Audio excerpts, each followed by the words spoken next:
ओम श्री परमात्मने नमः। ओम श्री ओम श्री परमात्मे नमः। अथ वेदांत दर्शन अथ अथ वेदांत दर्शन शांति पाठ। शांति शांति पाठ। ओम पूर्णमद पूर्णमदा पूर्णमिदं पूर्णमिदं पूर्णात् पूर्णमुदच्यते पूर्णात् पूर्णमुदच्यते पूर्णस्य पूर्णमादाय पूर्णस्य पूर्णमादाय पूर्णमेवावशिष्यते। पूर्णमेवावशिष्यते। ओम ओम शांति शांति शांति। शांति शांति शांति।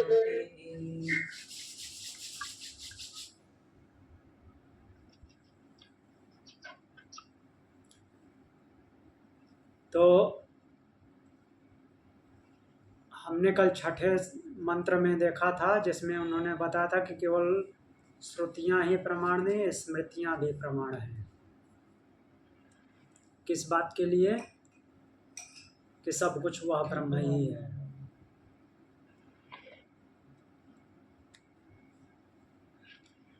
तो मैंने कल भी बताया था, इजीली समझने के लिए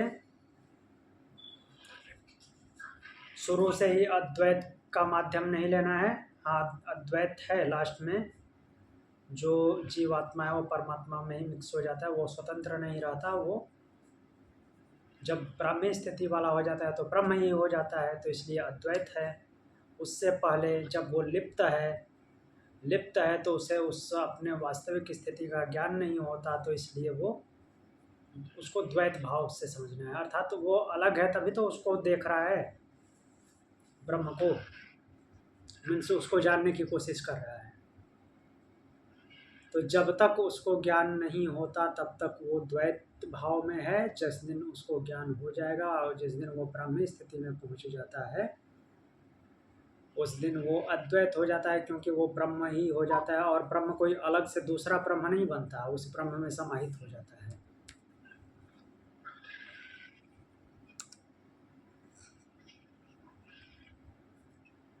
तो इस तरह अलग अलग लोगों के सिद्धांत हैं, तो हमको ऐसे इस तरह से समझेंगे तो बहुत इजीली समझ में आएगा।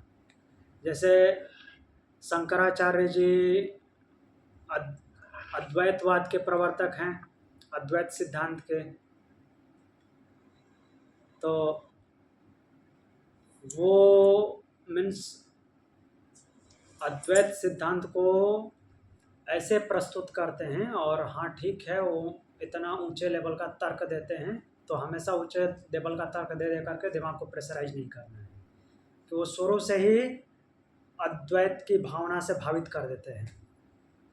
ठीक, मध्वाचार्य जी बोलते हैं कि द्वैत है, अर्थात दो, वो ब्रह्म अलग जीव अलग। तो उनका द्वैत का सिद्धांत ऐसा है कि मीन्स जीव अलग ही रहेगा, ब्रह्म अलग ही रहेगा। फिर जीव जगत और ब्रह्म, अर्थात जीवात्मा, जगत, प्रकृति, जगत बोले तो प्रकृति और ब्रह्म, ये तीन चीजें हैं, जीव जगत और ब्रह्म।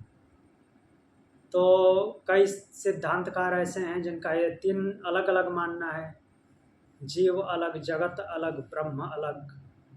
हाँ, व्यवहार सब में होता है आपस में, बट ये तीनों अलग अलग हैं। जैसे कि उसी को लेकर के महर्षि दयानंद सरस्वती, जो आर्य समाज के संस्थापक हैं, उन्होंने त्रैतवाद सिद्धांत दिया,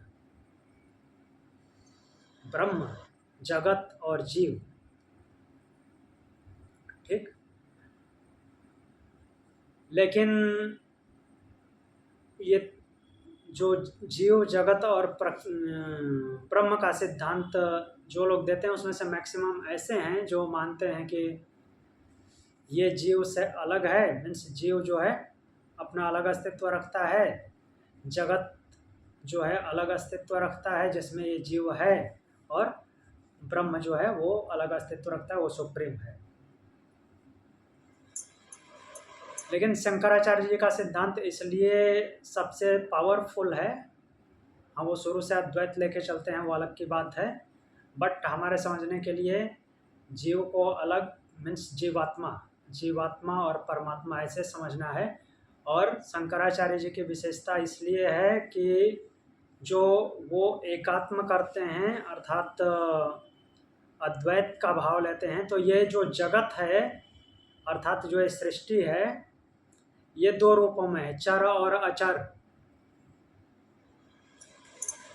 तो अगर जीव को अलग मानते हैं, जो द्वैतवाद सिद्धांत देते हैं जीव अलग ब्रह्म अलग, मीन्स जीवात्मा और परमात्मा दोनों सेपरेट एंटिटी।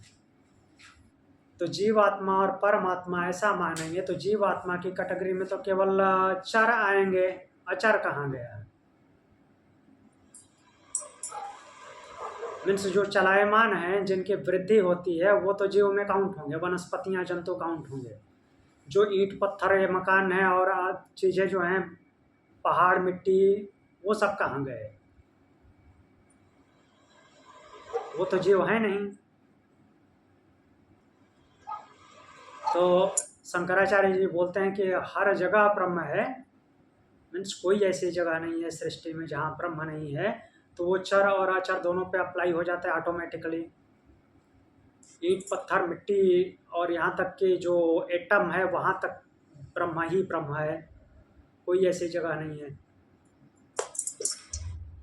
तो वहाँ पे चर में भी ब्रह्म है, अचर में भी ब्रह्म है, और खुद पर ब्रह्म तो पर ब्रह्म है ही, तो उसी की सत्ता है। और जब तक ये जीव भ्रम में पड़ा हुआ है अर्थात प्रकृति में लिप्त है, तो उसको समझ नहीं आता कि मैं ही ब्रह्म हूँ। तो जिस दिन वो ब्रह्म स्थिति वाला हो जाता है अर्थात उसका स्वरूप ब्रह्म जैसा हो जाता है, तो खुद ही बोल देता है, क्योंकि वो ब्रह्म भाव से भावित है और वो ब्रह्म ही हो गया है, इसलिए बोल देता है अहम ब्रह्मास्मि। ऐसा नहीं कि कोई भी बोल दे अहम ब्रह्मास्मि, ब्रह्म की भावना है नहीं, अहम ब्रह्मास्मि बोल दिया तो वो तो केवल दिखावटी बोल रहा है। जो दशानन ने बोला था अहम ब्रह्मास्मि भूतो न भविष्यति, वो नहीं, वो अहम ब्रह्मास्मि नहीं बोला था, अहम ब्रह्मास्मि हाँ न भूतो न भविष्यति ऐसी बात बोलता था। मीन्स उसके जैसा न भूत में हुआ है न भविष्य में होगा। वो तो ब्रह्म को जानता था ना, ब्रह्म तक पहुंचा हुआ था ना। नहीं, कहाँ जानता था, ब्रह्म तक पहुंचा होता तो ऐसे ईगो थोड़ी करता है। नहीं तो वो तो जानबूझ के, मतलब जानबूझ के क्यों, जो ब्राह्मी स्थिति वाला होगा वो जानबूझ के क्यों करेगा, उसमें तो ईगो रहेगा ही नहीं, बचेगा ही नहीं, शून्य ईगो वाला होगा। तो दशानन में ब्रह्म तक का वो नहीं हुआ, नहीं, सीधे सीधे दिखता है। ऐसे किसी के विद्वान हो जाने से उसको ब्रह्म थोड़ी ना बोल देंगे। वो सीधे दिखता है कि कौन ब्रह्म है कौन नहीं है, कितना भी विद्वान हो जाने दीजिए। ठीक है, जहाँ ईगो लेस मात्र भी है वहाँ तो अज्ञान ऑटोमेटिकली है, और जब तक अज्ञान है वो ज्ञान स्वरूप कैसे हो सकता है। तो हम आगे बढ़ते हैं। उसको जो बड़ा ज्ञानी कहते हैं, रावण बड़ा ज्ञानी था, क्या वो किस बात का ज्ञान था उसको? ज्ञानी त्रय विद्या का ज्ञान। ओके, त्रय विद्या से ऊपर भी तो उठना पड़ता है, और केवल शब्द ज्ञान हो जाने से वो ब्रह्मविद थोड़ी ना हो जाता है।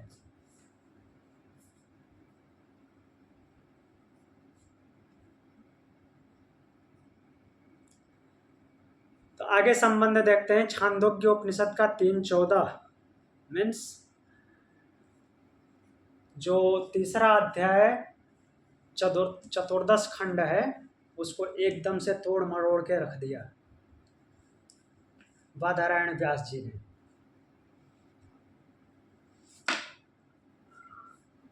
मीन्स उसकी प्रतिष्ठा कर दी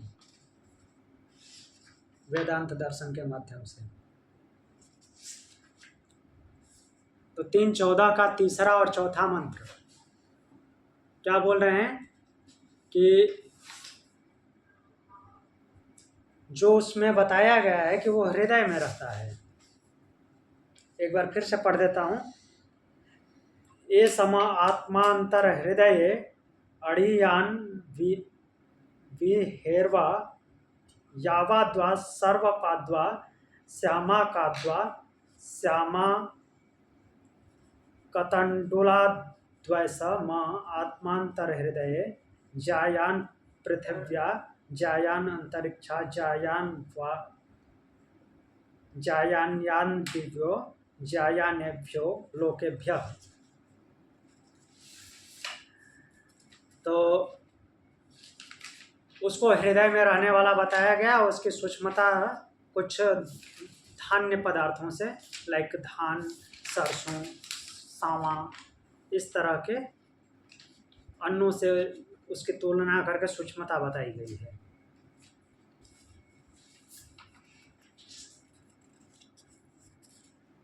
तो बाद में इसमें यह भी बोला गया है कि पृथिव्या जायांतरिक्षा जायान दिवो जायानेभ्यो लोकेभ्य, वह पूरे लोक में है, लेकिन फिर भी यहाँ पे संदेह हो रहा है कि वो हृदय में है। हृदय में जब रहता है तो एक देशी है, एक जगह पे रहने वाला, छोटी सी जगह पे रहने वाला है। तो उसको हम ब्रह्म, उस जो हृदय में वो जो रहता है उसको हम ब्रह्म कैसे माने? और जो हमने इस बात का भी डिस्कशन किया था कि ब्रह्म की जो स्थिति हृदय में है वो सूक्ष्मता की वजह से है। विस्तार में वो उसकी तुलना जो कि किससे की गई है? आकाश से।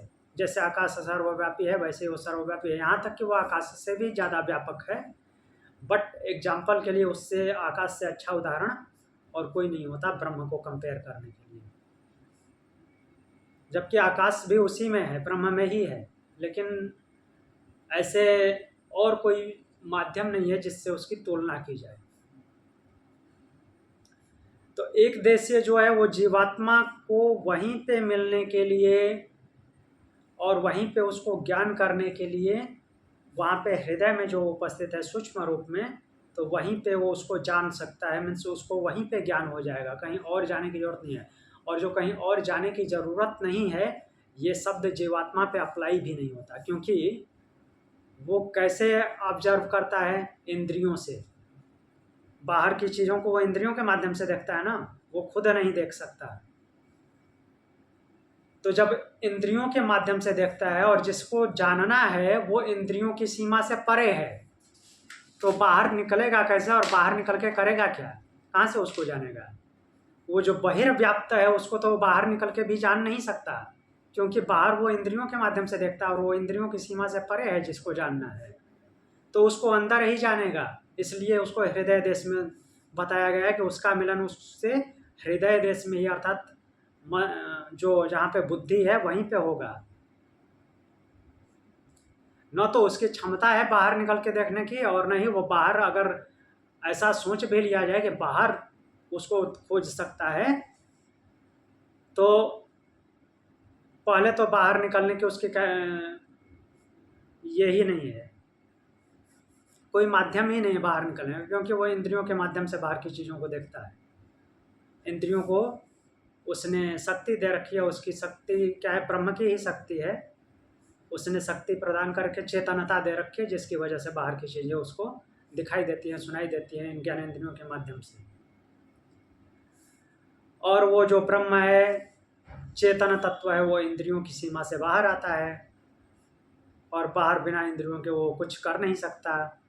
तो इसलिए उसको, उसका ज्ञान जो है हृदय में ही होगा, हृदय आकाश में, अर्थात बुद्धि के पास। अब यहाँ पे एक और कन्फ्यूजन क्लियर कर लेते हैं कि जो हम इसको, जो पंपिंग मशीन है, हार्ट ब्लड पंपिंग जो करता रहता है, जिससे हमारा पूरा ब्लड सर्कुलेशन होता है उदान वायु के साथ में, तो हृदय इसको भी बोलते हैं। तो हम कैसे समझें कि ये अलग हृदय है और ये मस्तिष्क में, जो उपनिषद श्रुतियाँ बोलती हैं कि मस्तिष्क में बुद्धि, जहाँ पे एक प्रकार से समझने में आता है कि इधर बुद्धि काम करती है, इधर से यह सब कुछ कंट्रोल होता है, तो इधर ही जो जगह है इसको आकाश बोलते हैं, हृदय आकाश बोलते हैं। ऐसा कैसे माने? तो इसका फिर क्या नाम होना चाहिए? दो हृदय थोड़ी होंगे शरीर में, एक ये वाला भी हृदय, एक ये भी हृदय, ऐसा नहीं हो सकता ना।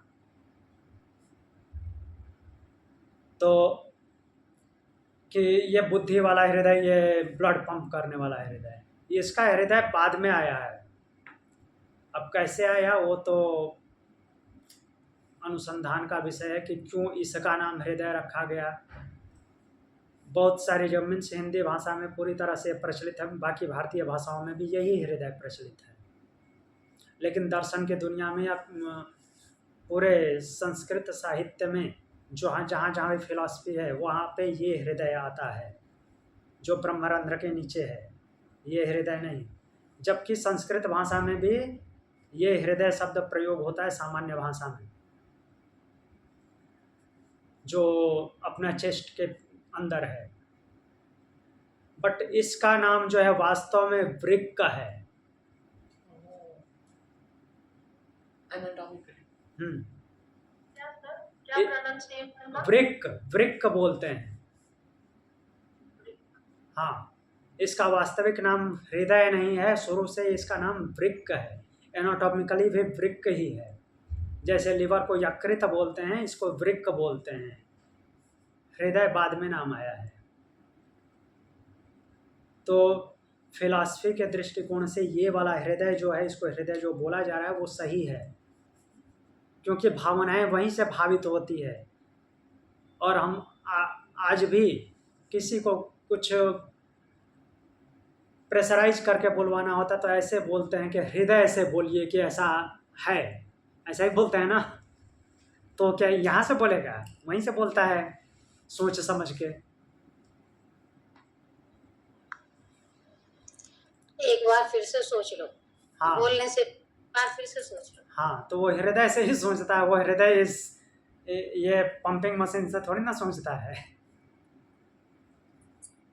तो इसका नाम वृक्क है।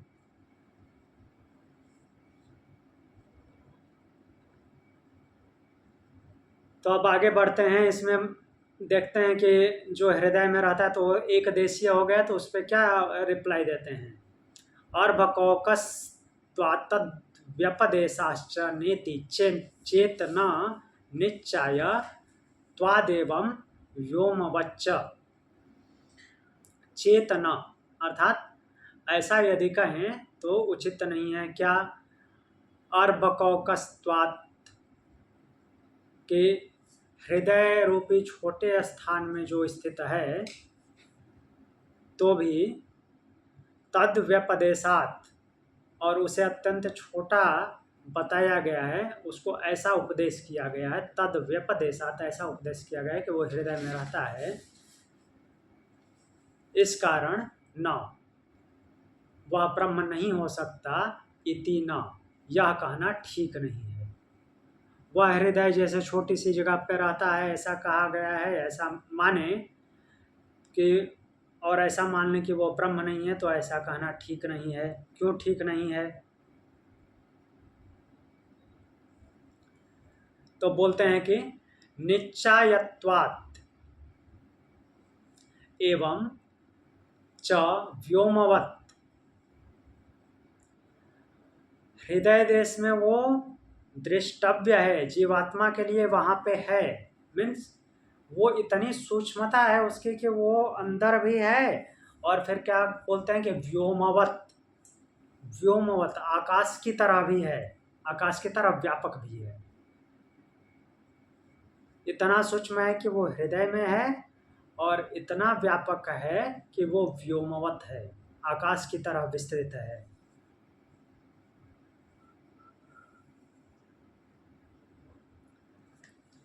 तो तीसरे और चौथे मंत्र में उसको बताया गया, वही एक्सप्लेन किए हैं। अब उसको आगे देखते हैं। ईशावास्य उपनिषद, जो ईशावास्य उपनिषद है उसके 5वें मंत्र पे आते हैं। क्या बोलता है? ईशावास्य उपनिषद में बोला गया है, जो शुक्ल यजुर्वेद का 40वां अध्याय है ईशावास्य उपनिषद।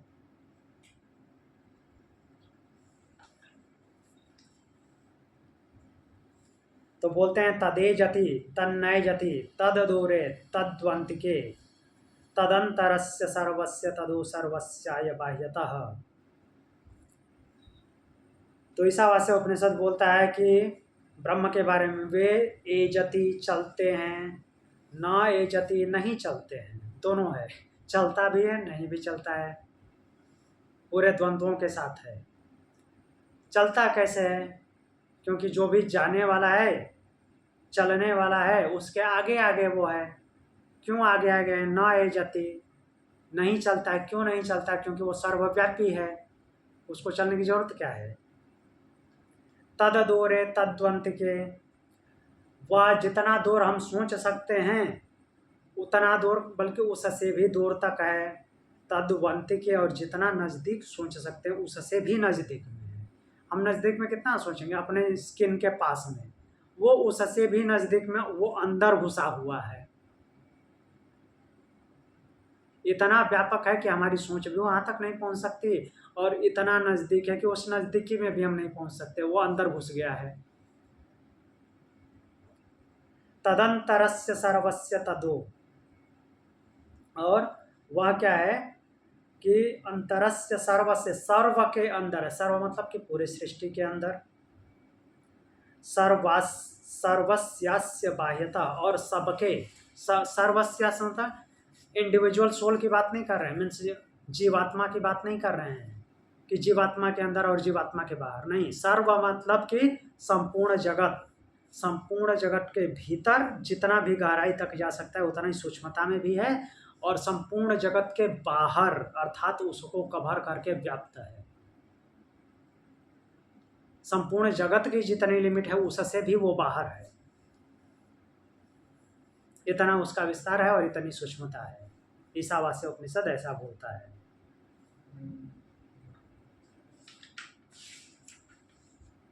तो यहाँ पे सिद्ध होता है, ईशावास्य उपनिषद सिद्ध कर देता है कि वो जो हृदय आकाश में रहता है वो ब्रह्म है, और वो कैसा है, वो अत्यंत सूक्ष्म है, इसलिए वहाँ पे भी विराजमान है, और अत्यंत विस्तृत है, जहाँ तक कि जगत का फैलाव है उससे भी बाहर है। फिर यही बात हम भगवद गीता के अध्याय 13-15 के माध्यम से देखते हैं। अध्याय 13 का 15वां श्लोक, क्षेत्र क्षेत्रज्ञ विभागियों।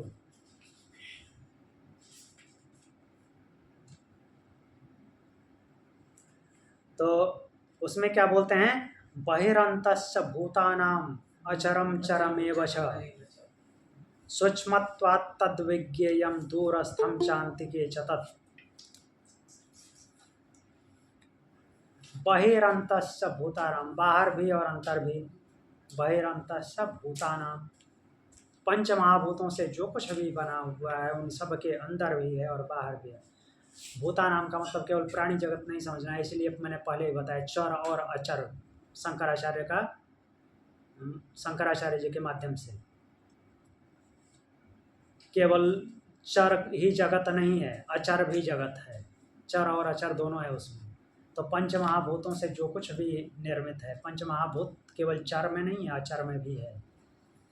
ईंट, पत्थर, मिट्टी, पानी और जो कुछ भी न दिखाई देने वाला है, हवा, आकाश, सब कुछ वो पंच महाभूतों से बना हुआ है। चरम अचरम चरमेव च, भगवान भी बोलते हैं अचर और चर जो कुछ भी पंच महाभूतों से निर्मित है उन सब में बाहर भी है और अंदर भी है। सूक्ष्मत्वात् अविज्ञेयम दूरस्थम चान्तिके च तत्, और इतना सूक्ष्म है कि उसकी सूक्ष्मता अविज्ञेय है, जानने में नहीं आती। ठीक, शब्द सा अर्थ बता रहा हूँ। सूक्ष्मत्वात् अविज्ञेयम दूरस्थम चान्तिके च तत्, और दूरस्थ है, इतना दूर है, दूर से भी दूर, और अंतिके च तत्, और वह अंतिके मीन्स पास से भी पास, वही बात बोल रहे हैं जो ईशावास्य उपनिषद में हमने अभी अभी देखा है, भगवान भी वही बात बोल रहे हैं।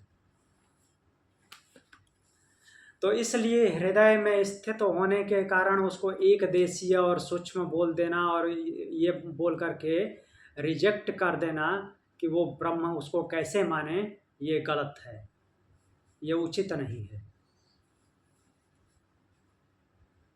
क्योंकि वो उसकी सूक्ष्मता है इसलिए वो हृदय में है और उसकी व्यापकता इतनी है जिसकी कल्पना नहीं की जा सकती। तो ये क्लियर हो गया। सूक्ष्म से सूक्ष्म है, व्यापक से अब आगे देखते हैं।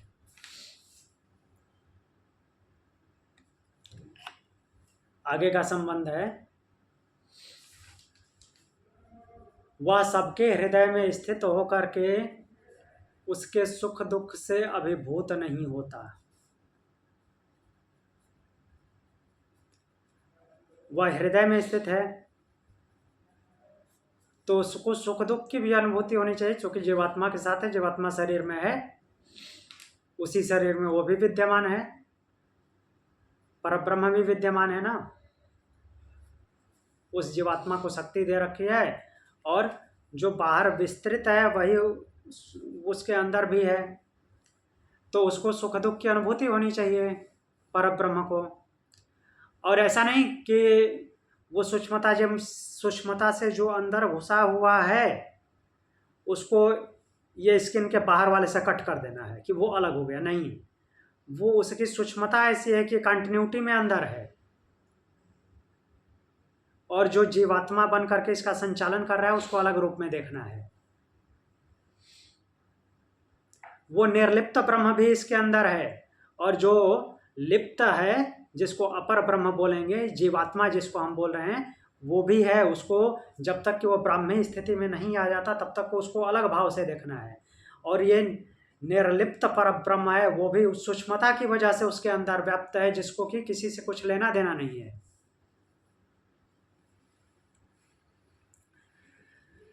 तो फिर बोल रहे हैं कि वो तो उसको सुख दुख का अनुभव होना चाहिए अंदर है तो उसकी विशेषता बता रहे हैं। संभोग प्राप्ति रीति चेत न वैसे स्यात्, उसमें विशिष्टता है, उसकी विशिष्टता है इसलिए उसको सुख दुख का अनुभव नहीं होगा। संभोग प्राप्ति समान रूप से भोगने वाला, अर्थात सुख दुख का जो भोग प्राप्त होता है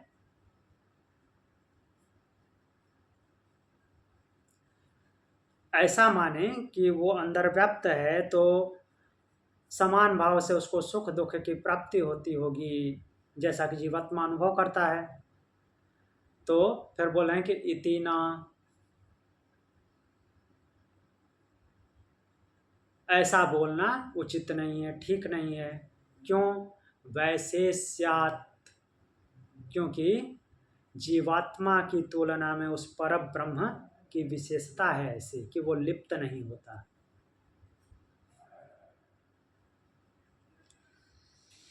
तो व्याख्या में क्या लिख रहे हैं कि यदि ऐसी शंका होती है कि आकाश की भांति सर्वव्यापक परमात्मा समस्त प्राणियों के हृदय में स्थित होने के कारण जीवों के सुख दुख को भोग करता होगा, तो फिर बोल रहे हैं कि वो आकाश की भांति जड़ नहीं है। आकाश की भांति वो जड़ नहीं है, चेतन है। और चेतन को तो सुख दुख की अनुभूति होगी, जड़ को अनुभूति नहीं होती है। जहाँ पे चेतनता आई तो अनुभूति स्वाभाविक है। फिर बोलते हैं कि परमात्मा में कर्तापन का अभिमान और भोक्तापन नहीं है। वो जो परब्रह्म है उसको कर्तापन और भोक्तापन का, न कर्तापन का अभिमान है और न ही उसमें कोई भोक्तापन है। वह सबके हृदय में मीन्स अंतःकरण में रहता हुआ भी गुणों के दोष से असंग है, लिप्त नहीं होता। तो इस तरह से जीवात्मा की तुलना में उसकी विशिष्टता है कि वो लिप्त नहीं होता, उसको वो कर्मों से और भोगों से कोई लेना देना नहीं है, वो केवल साक्षी भाव है, दृष्टा है, भोगता नहीं। भगवान ने भी बोला है भगवत गीता में, 3 अध्याय में ही बोला है,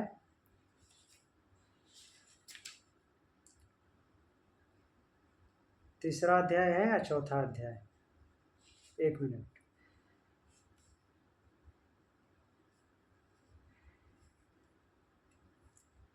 तो यहाँ पे वो अर्जुन को बताते हुए बोलते हैं, हम चौथे अध्याय में बोलते हैं कि न माम कर्माणि लिप्यन्ते न मे कर्म फले स्पृहा इति माम यो अभिजानाति कर्म भेर्न सबध्यते। तो बोल रहे हैं, वही बात बोल रहे हैं जो इसमें बोला गया, न माम कर्माणि लिप्यन्ते, मुझे कर्म लिपायमान नहीं कर सकते, कर्म लिप्त नहीं कर सकते, न मे कर्म फले स्पृहा, न ही मुझे कर्म फल की इच्छा है, कर्म फल की कोई इच्छा नहीं हुई मुझे। ब्रह्म के रूप में वो बोल रहे हैं, अर्थात ब्रह्म ही बोल रहा है। इति माम जो अभिजानाति, और जो मुझे इस प्रकार जान लेता, अर्थात जो ब्राह्मी भाव को प्राप्त हो जाता है, कर्म भेर न सबध्यते, वो भी कर्मों से नहीं बधता। अब यहाँ पे एग्जाम्पल लिया गया मुंडक उपनिषद 3:1-1। तो मुंडक उपनिषद अध्याय 3 का खंड 1,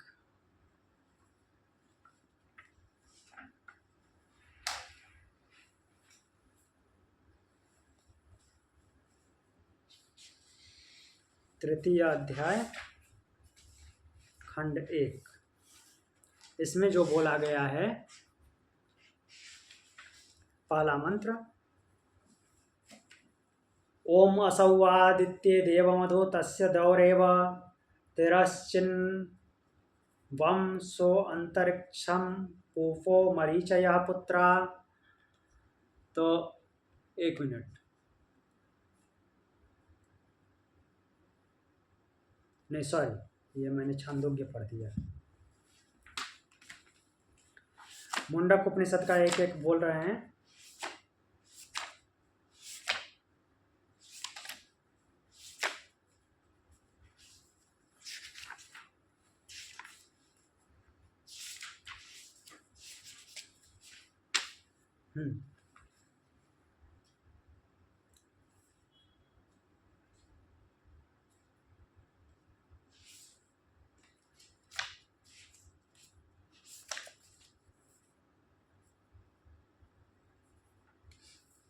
ये वाला श्लोक है जो काफ़ी फेमस है।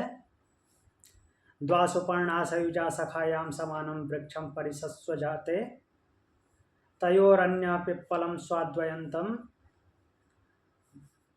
न अनस्नन अन्योच अभिचाकसीति।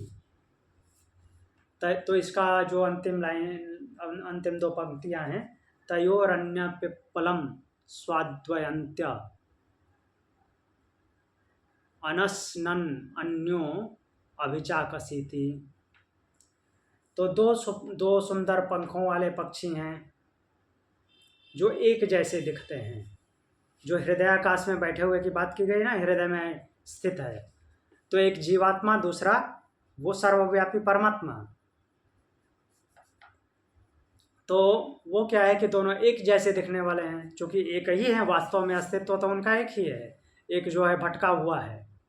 तो वो देखने में एक ही जैसे हैं, एक ही वृक्ष पे बैठे हुए अर्थात हृदय में है, लेकिन एक क्या करता है कि सुख दुख रूपी उस वृक्ष के फल को खाता है और सुख दुख का अनुभव करता है, और दूसरा जो है क्यों कुछ नहीं करता, कुछ नहीं खाता पीता, अनशन किए हुए है, और अभिचाकसीति, केवल देखता रहता है। तो ये एग्जाम्पल के माध्यम से वो बताए हैं, और भगवत गीता का भी अच्छा एग्जाम्पल है, भगवान ने जो बोला है। तो अब आगे देखते हैं। तो इस तरह से उसकी सूक्ष्मता के कारण वो हृदय में है। हाँ भी पूछिए, कुछ पूछना है तो। नहीं, मतलब इसको थोड़ा ऐसा समझ सकते हैं कि वो इंद्रियों के दायरे में नहीं आता, इसीलिए कुछ भी भोगने वाली जो चीजें हैं वो इंद्रियों के दायरे में आएंगी, वो इंद्रियों के दायरे में नहीं आता, इसीलिए वो कुछ भी नहीं भोगता, वो खाली साक्षी है। जी, उसके पास प्रकृति का कुछ है ही नहीं, मीन्स वो निर्लिप्त अवस्था वाले ब्रह्म की हम बात कर रहे हैं ना। जो जीवात्मा है वो लिप्त है। हाँ।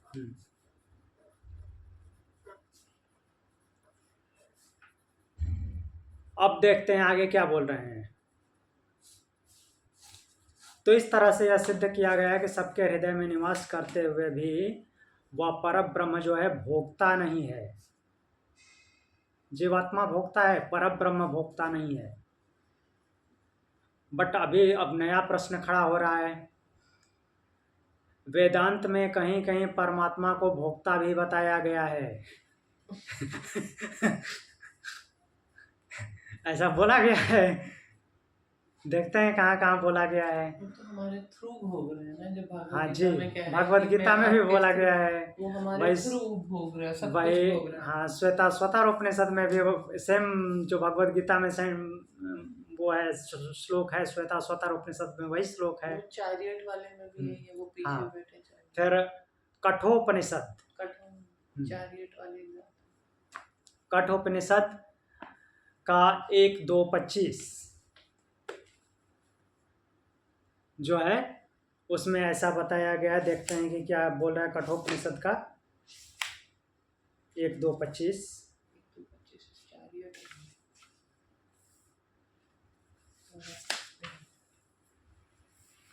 तो 1-2-25 में ऐसा बोला गया है कि यस्य ब्रह्म च क्षत्रम च उभय भवत ओदनम मृत्युर्यस्योपसेचनम क इत्था वेद यत्र सः। तो यहाँ पे क्या बोल रहे हैं, एक बार इसको देख लेते हैं फिर इसको समझेंगे। कि परमात्मा को भोक्ता बताया गया है, उसका एग्जाम्पल कहाँ से उठाया है, कठोपनिषद 1-2-25 से। फिर यह वचन किसी अन्य के विषय में है या उसका कोई दूसरा ही अर्थ है, ऐसा पूछा जा रहा है। यह ब्रह्म ही है या किसी और के बारे में बोला गया है या कुछ और दूसरा अर्थ निकल रहा है इसका। तो यह निर्णय करने के लिए बोल रहे हैं अत्ता चराचर ग्रहणात्।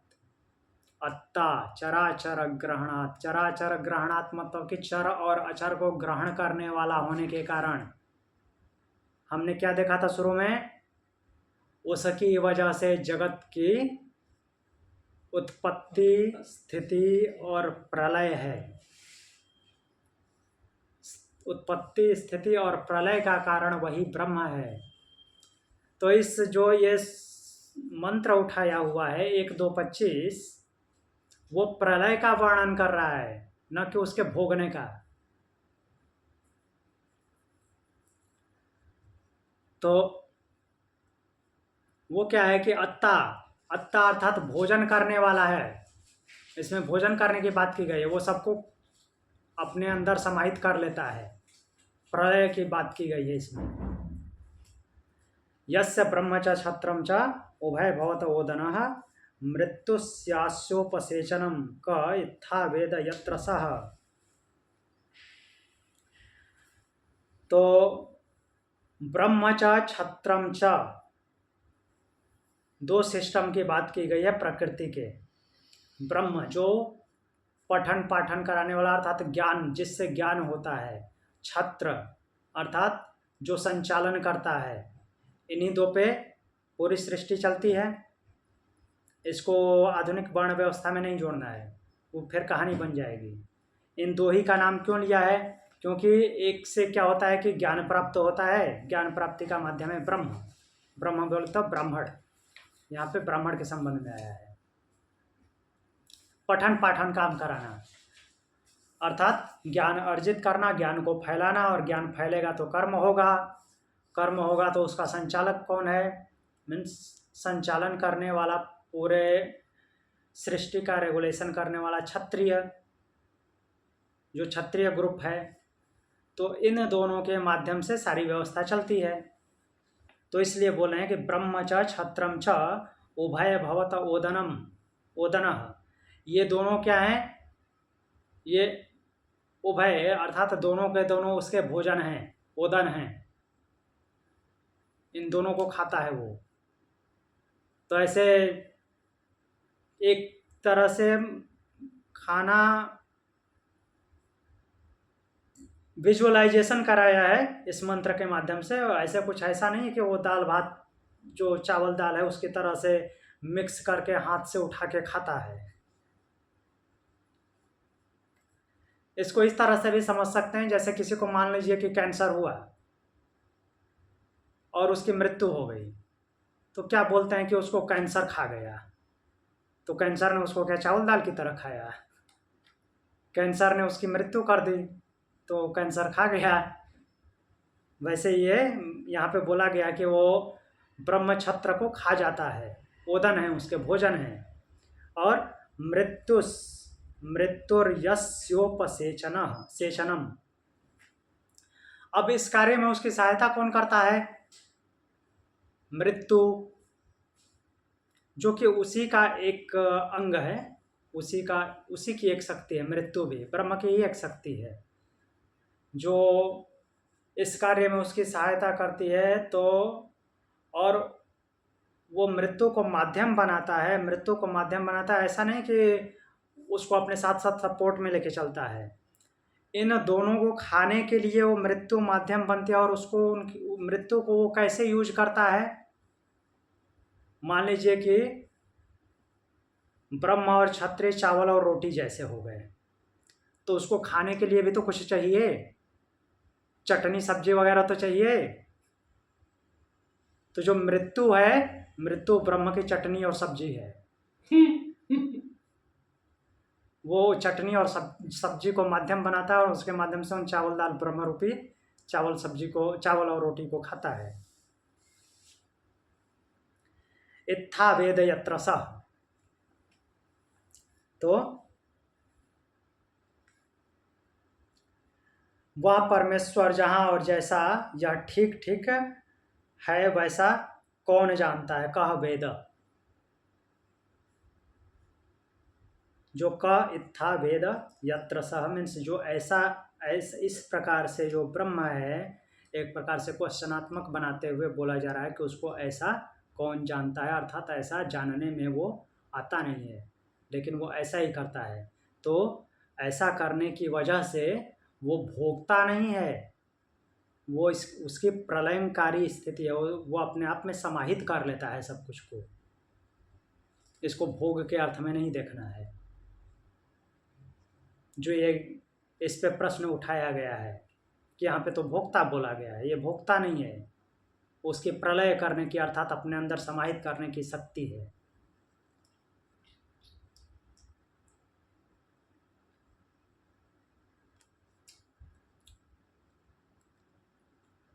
तो इतना क्लियर हो गया?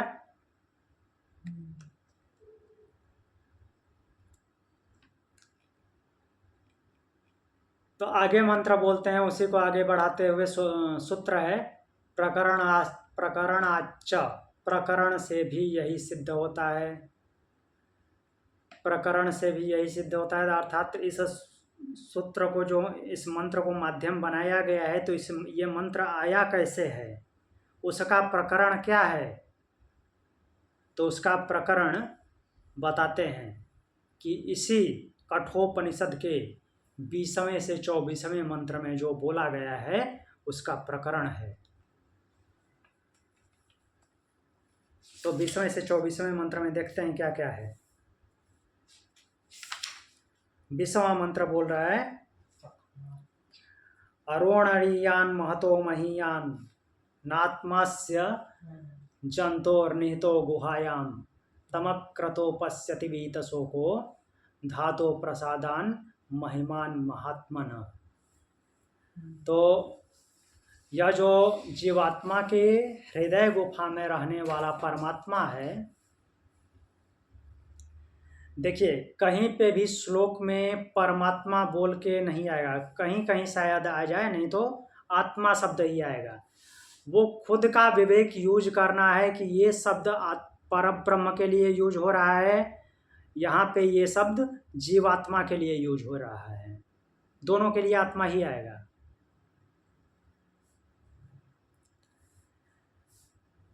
तो बोल रहे हैं कि वो जीवात्मा के हृदय में रहने वाला जो परमात्मा है, अड़ोड़ियान मीन्स अणु से भी अणु, अति सूक्ष्म है, सूक्ष्म से भी सूक्ष्म, और महता महियान महत से भी महत है, इतना विस्तृत है, हमने अभी अभी देखा है, जो कि संपूर्ण जगत को भी के भी बाहर से है। आत्मनातम महिमानम, उस आत्म तत्व की अर्थात परमात्मा की महिमा को अक्रतो हो, कामना रहित, वीत शोक, जिसका शोक समाप्त हो गया है, शोक से रहित हो गया है, धातु प्रसादम, तो धातु प्रसादम मतलब कि उसी की कृपा से ही पश्यति देखा जा सकता है, वह किसी और तरीके से नहीं, उसकी महिमा बताई गई है। फिर 21वां मंत्र बोलते हैं,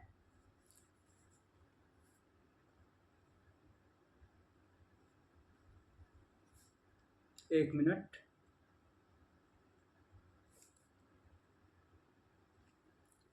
इक्कीसवां मंत्र बोलते हैं कि आसीनो दूरम प्रजति सयानो याति सर्वथा कस्तम मदा मदम देवम मदन्यो ज्ञातुमर्हति।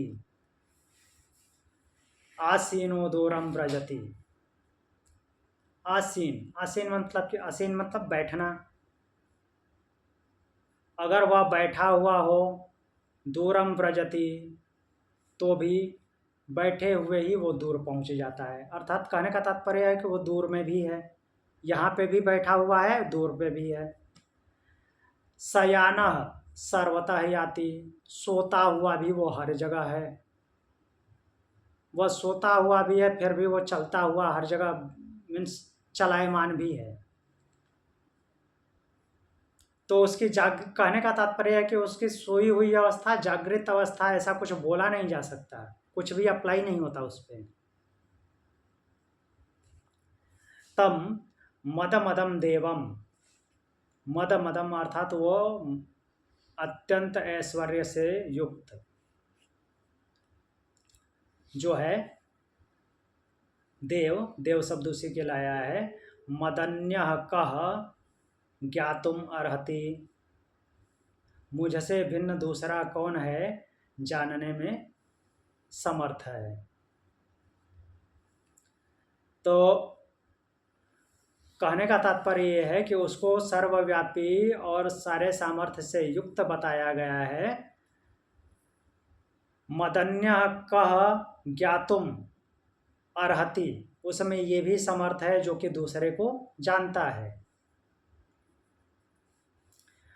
फिर आगे बोलते हैं कि अशरीरम शरीरे स्वनन, अशरीरम शरीरे स्व अनस्वस्थे स्वस्थितम महांतम विभुम आत्मानं मत्वा धीरो न शोचति।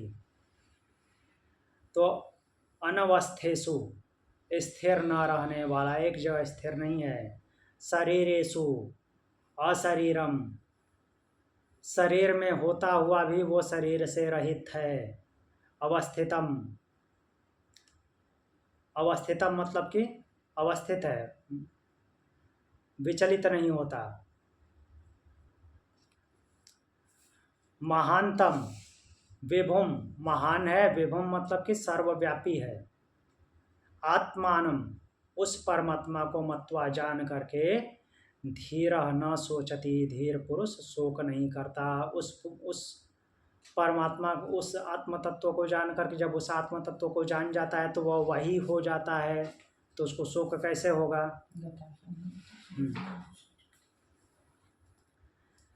फिर आगे श्लोक बोलते हैं, नायम आत्मा प्रवचनेन न लभ्यो न मेधया न बहुना श्रुतेन यमे वैसा वृणुते तेन लभ्या तस्यैष आत्मा विवृणेत तनुस्वाम, कि वह जो आत्म तत्व है अर्थात वह परमात्मा प्रवचनेन न लभ्यो, प्रवचन करने से नहीं जाना जाता, उसका लाभ नहीं प्राप्त होता, प्रवचन करने से उसको ग्रहण नहीं किया जा सकता। न मेधया, और ये सोच लें कि मैं बहुत बुद्धिमान हो गया हूँ, उसको जान लूँगा, नहीं जाना जा सकता। न बहुना श्रुतेन, और बहुत कुछ उसके बारे में सुन रखा है तो जान लूँगा, नहीं जान सकते। यमे वैसा वृणुते तेन लभ्य, मीन्स क्या बोल रहे हैं कि उसका लाभ हो सकता है। यमे ऐसा वृणुते, वृणुते मीन्स जो उसका वर्ण कर ले, अर्थात जिसका उसके द्वारा वर्ण हो जाए वही उसको जान सकता है, जो उसके स्थिति वाला हो जाए वही उसको जान सकता है। यस्त्यैसा आत्मा विवृणेतु तनुस्वाम, तो यह परमात्मा उसके लिए अपने यथार्थ रूप को विवृणेत अर्थात विवृत कर देता है, प्रकट कर देता है, अर्थात जो उसके जैसा हो जाता है उसी में समाहित हो जाता है, तो उसको अपने आप जानकारी हो जाती है कि हाँ यही है आनंद स्वरूप। फिर अगला मंत्र बोलते हैं ना विरतो, ना विरतो। सर एक मिनट जी, आत्मा विवृणुते, ये एक्सप्लेन कीजिए एक बार। हाँ, यमे वैसा वृणते तेन लभ्या, तो जिसका वर्ण हो जाए अर्थात जो उस स्थिति को प्राप्त हो जाए वही उसको जान सकता है। तस्यैसा आत्मा विवृणुते तनुस्वाम, तो वह अपने आप को विवृणित अर्थात प्रकट कर देता है। जब उस स्थिति में पहुंच जाता है जीवात्मा, अर्थात उसके जैसा हो जाता है तो उसको जान लेता है, यही कहना है इनका। फिर आगे बोलते हैं ना विरतो दुश्चरिता ना शांतो ना समाहिता ना शांत मनसो वापि प्रज्ञानेन माप्नुयात्। प्रज्ञानेन, प्रज्ञानेन मतलब कि अत्यंत उच्च बुद्धि के द्वारा, हायर लेवल की बुद्धि जो होती है उसको प्रज्ञा बोलते हैं, प्रतिष्ठित ज्ञान। तो प्रतिष्ठित ज्ञान के द्वारा भी एनम, इसको किसको, उस परमात्मा को, न दुश्चरितात अविरता आपनुयात, तो न तो दुश्चरितात अविरता आपनुयात, दुश्चरिता बोला गया है अर्थात जिसका चरित्र अभी उस स्थिति का नहीं है, बुरे आचरण वाले से निवृत्त नहीं हुआ है, न अशांत। तो बोल रहे हैं कि जो अशांत है उसके द्वारा, जो दुश्चरित्र है, बुरे आचरण वाला है, उसके द्वारा वो प्राप्त नहीं किया जा सकता। न अशांत, जो अशांत है उसके द्वारा भी नहीं प्राप्त किया जा सकता। क्यों? जब तक वो अशांत है उसकी स्थिति के विपरीत है। उसका स्वरूप कैसा है? शांत स्वरूप, जहाँ पे कोई आवाज ही नहीं होती, शब्द से शून्य है। जहाँ पे शब्द हो गया फिर तो प्रकृति हो गई, आकाश की तन्मात्रा है वो। तो ब्रह्म आकाश की तन्मात्रा थोड़ी है, वहां पे शब्द शून्यता है।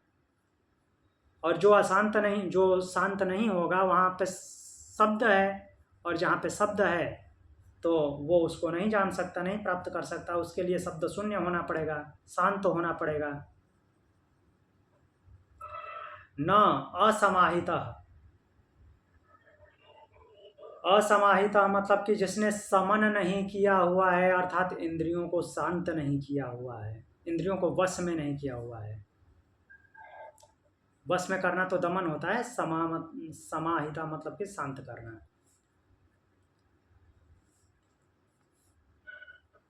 तो जिसने इंद्रियों को संयमित नहीं किया है, वह न अशांत मनसा, और न ही जो शांत मन वाला है, शांत मन वाला नहीं है, इनमें से कोई भी उसको प्राप्त नहीं कर सकता। तो ये सब क्या थे? इसके प्रकरण थे। ब्रह्म को प्राप्त कौन कर सकता है, कौन नहीं कर सकता, इसके प्रकरण थे। और उसके बाद 25वां नंबर मंत्र बोला है कि यस्य ब्रह्म च क्षत्रम च उभय भवत ओदनम। ये दोनों ओदन हैं अर्थात चावल हैं, और मृत्युश्चस्योपसेचनम, जो मृत्यु है उसके चटनी अचार हैं और सब्जियां हैं, इन सब को मिक्स करके वो खा जाता है, अर्थात अपने आप में समाहित कर लेता है, प्रलय को प्राप्त करा देता है, अर्थात प्रलय अवस्था में इनको लेकर के जाता है, अपने में समाहित कर लेता है। तो इसको उसका भोग नहीं समझना है, इसकी वो प्रलय वाली स्थिति है।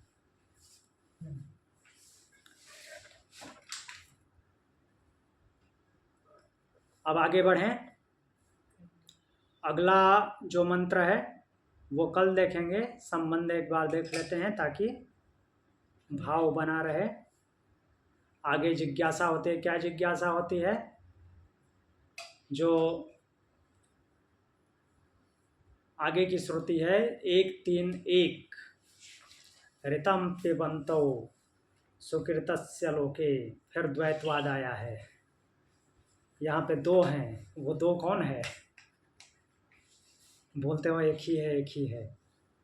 तो 1-3-1 में कर्म फल रूप रित को पीने वाले छाया और धूप के सदृश दो भोक्ताओं का वर्णन है।